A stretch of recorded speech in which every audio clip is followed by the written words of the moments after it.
You have to look at the history of distribution systems and how they worked. Years ago, travel agents, for example, did not sell commercial rooms. They only sold resort rooms. When business got more difficult, they went into the selling commercial rooms. Years ago, all rooms that were not sold directly by telephone or by mail, which, interesting enough, they used to send letters to make reservations at the Roosevelt Hotel in New York where I worked because long-distance calls were too expensive. They came up with 800 numbers where you could make reservations for 800 numbers. Travel agents used it for resorts and commercial. Now you have electronic distributions like Expedia and all the rest, Trivago and all the rest of these things. But in the old days when they didn't have them, we had travel wholesalers who would buy groups of rooms and they would get a 20% commission, and the travel agent would get 10, and you did that. So that has existed in one form or another for the last 50 or 60 years. And what is interesting about the hotels tried to get everybody to use their 800 number, and instead of doing direct business by giving rooms to tour operators back in those days, in the 60s and 70s. And the industry has not found any way to avoid third-party distribution business. And today what you see is all the major hotel companies and even the independent hotels that are not branded have their own websites, and they're now competing rate by rate against the Expedias and all the rest. Many of them are doing that. The question you ask is, how do you avoid it? The reality is you can't.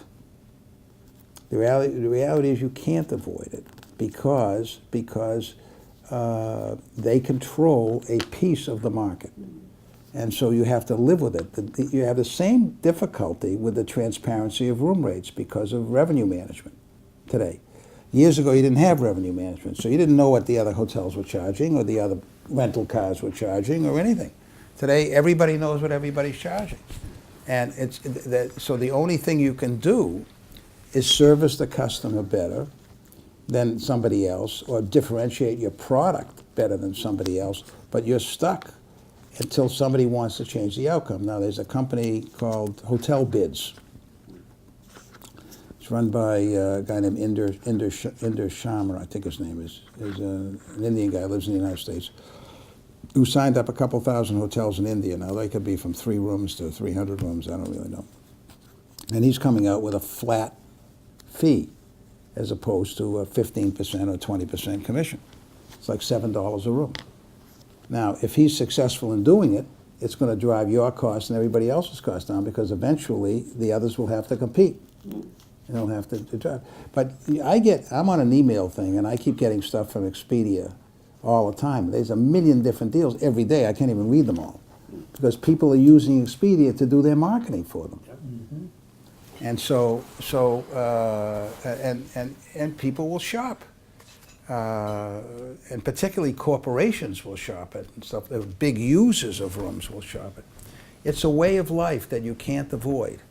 And what the pressure is, you have to be more, you have to run better, you have to run leaner, and you have to be able to have a good enough place to raise, to be able to charge more and get more. And I'm on one hotel board now, and they own about 25 places in New York City. I don't stay there, but they own about 25 places here.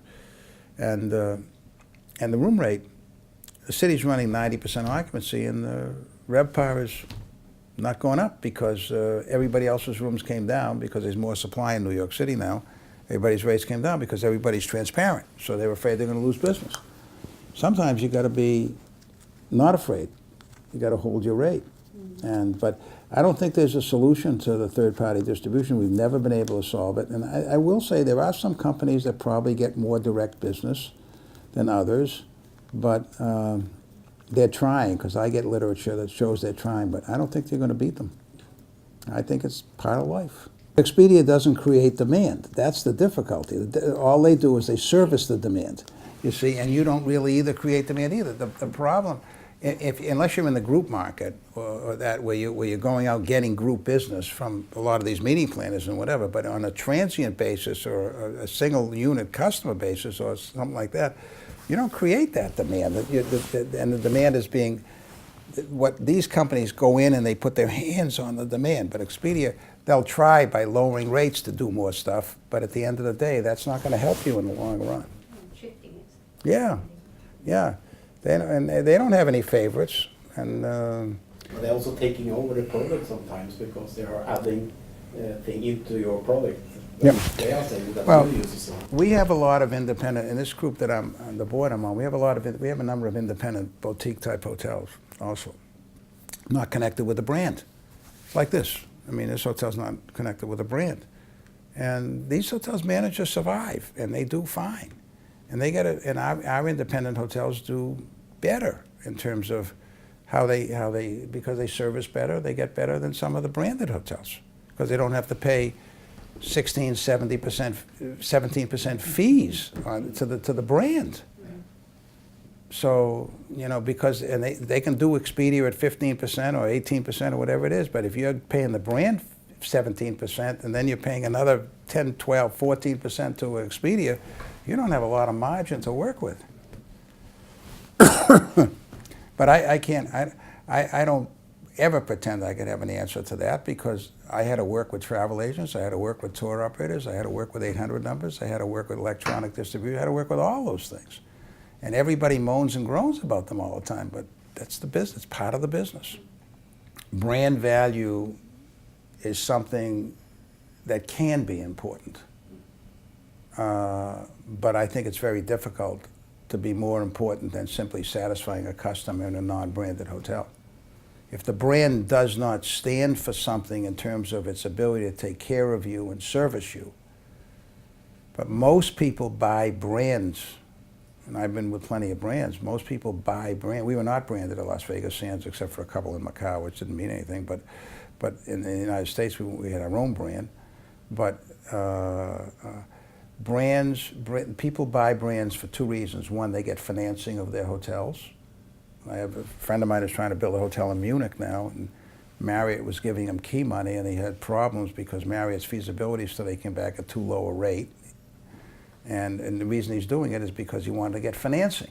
He didn't care whether it was a Marriott or a Hilton or anything else. He just wanted to get it financed. So they use brands to finance, and they use brand because they think in the early going they're going to get more business. They don't have to work hard enough, that the brand will support the business.